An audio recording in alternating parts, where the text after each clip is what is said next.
नमस्कार दोस्तों, मेरा नाम है ओमकार और आप सभी का मेरे YouTube चैनल में स्वागत है, जहां हम लोग जीएसटी की कंप्लीट सीरीज सीख रहे हैं।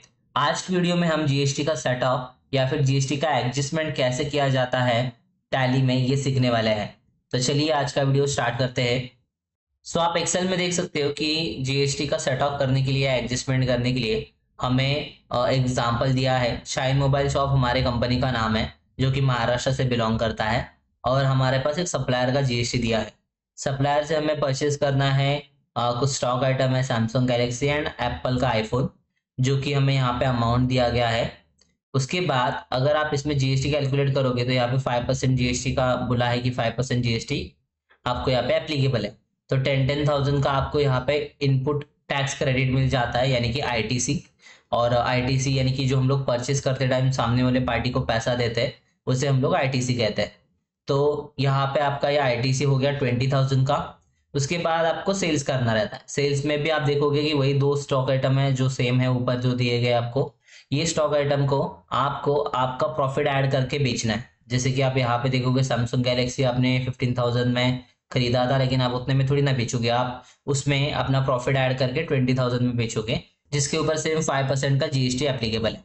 अभी ये जो है, ये जो हम लोग ने सेल्स में जीएसटी किया है, इसको हम लोग आउटपुट जीएसटी बोलते हैं। एंड जो परचेस में हम लोग ने जीएसटी का कैलकुलेशन किया है, उसे हम लोग इनपुट जीएसटी बोलते हैं। तो आउटपुट माइनस इनपुट जो हम लोग करेंगे, उसके बाद हमें पता लगेगा कि जीएसटी पेबल है या हमें यहाँ पे अपना आईटीसी क्लेम करना है। तो आप यहाँ पे देख सकते हो कि एक फॉर्मूला है जीएसटी पेबल के लिए, आउटपुट माइनस इनपुट करना है। तो वही चीजें हम लोग करेंगे। अगर यहाँ पे सेल्स का हम लोग कैलकुलेशन करेंगे तो 12,000 का आपका जीएसटी आता है। तो 12,000 को 24,000 टोटल होगा। और इनपुट का आप देख चुके हो 20,000 का ये टोटल था, जिससे 4,000 आपका लाइबिलिटी बनता है। यानी कि ये केस में आउटपुट ज्यादा है। जिस केस में आउटपुट ज्यादा रहेगा वहां पे आपको पेमेंट करना है। और अगर आपका इनपुट ज्यादा है, यानी कि आपने परचेस ही ज्यादा किया है, तो केस में आपका क्रेडिट बचेगा। ओके, आउटपुट माइनस करके जो भी क्रेडिट बचेगा वो आप क्लेम कर सकते हो या फिर कैरी फॉरवर्ड कर सकते हो नेक्स्ट मंथ के लिए। तो यहाँ पे आप देख सकते हो आउटपुट सीजीएसटी एचजीएसटी 2,000 मेरा जो है, ये मेरे पर लाइबिलिटी है। तो ये मेरा पूरा ओवरऑल एग्जाम्पल है जो कि हम लोग ने थ्योरी से समझा। अभी इसी एग्जाम्पल को हम लोग टैली में करेंगे प्रैक्टिकली। तो इसको टैली में प्रैक्टिकली करने के लिए मैं टैली ओपन कर देता हूँ। टैली में मैंने कंपनी बना दिया है, शाइन मोबाइल शॉप करके। उसका जीएसटी नंबर भी हम लोग डिटेल्स डाल चुके हैं। अभी आप यहाँ पे देखोगे कि हमें ये परचेस का एंट्री सबसे पहले करना है, तो वही एंट्री हम लोग करेंगे। वाउचर्स में आ रहा हूँ मैं, और वाउचर्स में आने के बाद आपको परचेस के ऊपर क्लिक कर देना है। परचेस में पार्टी नेम में हम लोग पार्टी नेम क्रिएट करेंगे। जैसे सामने वाले पार्टी का नाम है मोबाइल इंडिया कंपनी,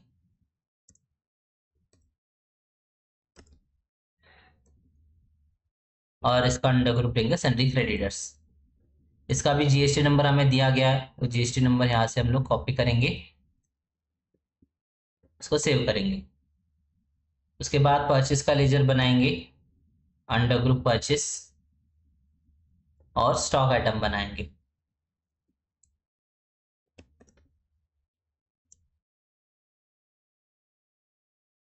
इसका यूनिट्स रहेगा पीसेस,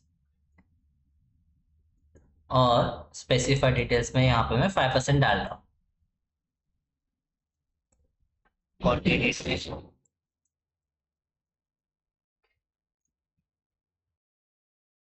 10, 15,000 रेट, और अगेन अर्टसी करके यहाँ पे हम लोग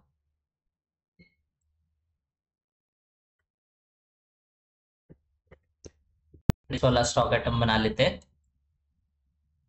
इसमें भी स्पेसिफाइड डिटेल्स में हमारा 5% यहाँ पे रहेगा जीएसटी रेट, 50,000। सो हमारा 4 लाख का इनवॉइस बन रहा है टोटल। इसके अंदर हमें इनपुट सीजीएसटी बनाना पड़ेगा, क्योंकि ये अंडर महाराष्ट्र ही है।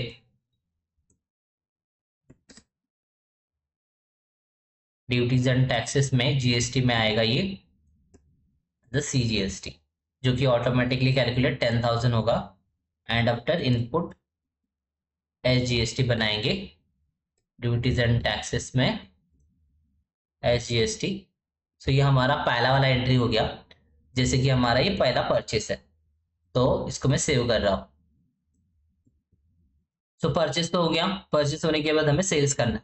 तो ऐसे ही हमारे मंथ में बहुत सारी परचेस एंड सेल्स की एंट्रीज रहेगी, तो पूरी हमें एंट्रीज कंप्लीट कर लेनी है। तो यहाँ पर मैंने एक एक एंट्री का एग्जांपल लिया था, मैं दोनों एंट्रीज कंप्लीट कर देता हूँ। सेल्स का लेजर बनाएंगे अंडर ग्रुप सेल्स अकाउंट, और दोनों स्टॉक आइटम हम लोग ले लेंगे। Samsung Galaxy 8 quantity 20,000 rate. उसके बाद एप्पल आईफोन 4 क्वांटिटी 80,000 रेट। और उसके बाद यहाँ पे हम लोग नए से आउटपुट CGST और SGST बनाएंगे। सो ये दोनों नए GST के लेजर बनाने के बाद देखिए 12,000 का यहाँ पे अमाउंट आ रहा है, जैसे कि हमें यहाँ पे बोला भी गया है कि 12,000 का आपका आउटपुट CGST SGST रहेगा। तो इसको भी एंट्री को हम लोग सेव कर देते हैं। तो हमारा ट्रांजेक्शन हो गया।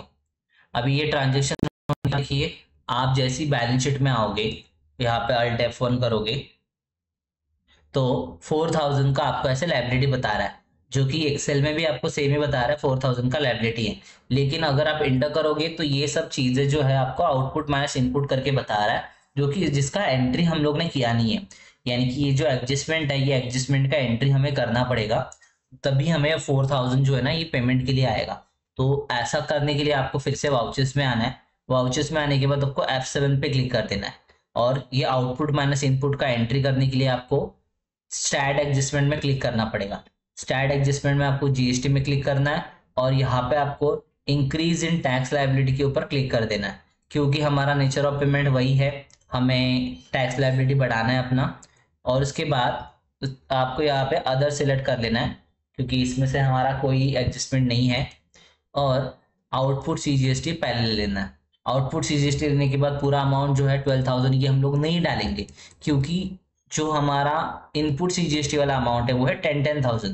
तो यहाँ पे भी हमें डेबिट क्रेडिट सेम होने के लिए 10,000 ही डालना पड़ेगा। तो यहाँ पे मैं 10,000 डाल रहा हूँ। अगेन डेबिट के लिए डीड प्रेस कर रहा हूँ, आउटपुट SGST ले रहा हूँ, इसके अंदर भी हम लोग 10,000 डालेंगे। And then input CGST select करेंगे, जो कि रहेगा 10,000, एंड इनपुट SGST सिलेक्ट करेंगे, जो कि रहेगा 10,000। तो इस प्रकार हमारा जो इनपुट है वो बैलेंस खत्म हो जाएगा, और हमारा आउटपुट का बैलेंस में 2-2 हज़ार रुपया जो है करंट बैलेंस में हमें दिखेगा।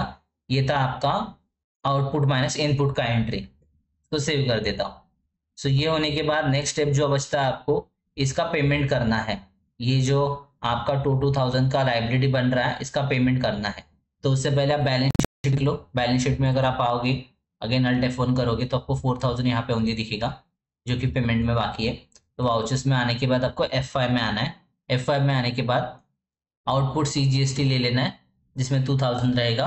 अगेन डेबिट में आपको आउटपुट SGST ले लेना है, जिसके अंदर अगेन 2,000 रहेगा, और ये जो मनी है ये आप बैंक से पे कर सकते हो। तो ये आपका पेमेंट वाला entry. So output CGST SGST और क्रेडिट में HDFC बैंक, इसको सेव कर दीजिए। तो आपका एंट्री होने के बाद आप फिर से बैलेंस शीट में आएंगे। बैलेंस शीट में आने के बाद अगर आप अल्ट F1 करोगे तो आपके पास कोई लायबिलिटी नहीं है, यानी कि हम लोग ने अपना लायबिलिटी बना के उसको जो भी था सेट ऑफ किया। सेट ऑफ करने के बाद उसको पेमेंट भी कर दिया। अगर लायबिलिटी बचता है तो उसको पेमेंट भी कर दिया। तो इस प्रकार हमारा GST का एडजस्टमेंट होता है, और एडजस्टमेंट के बाद अगर आपको पेमेंट आता है तो पेमेंट कैसा करना है ये भी हम लोग ने ये वीडियो में सीख लिया। सो होप सो आपको GST का एडजस्टमेंट एंड पेमेंट कैसे करते हैं ये समझ में आया रहेगा टैली में। So thanks for watching, take care, bye bye.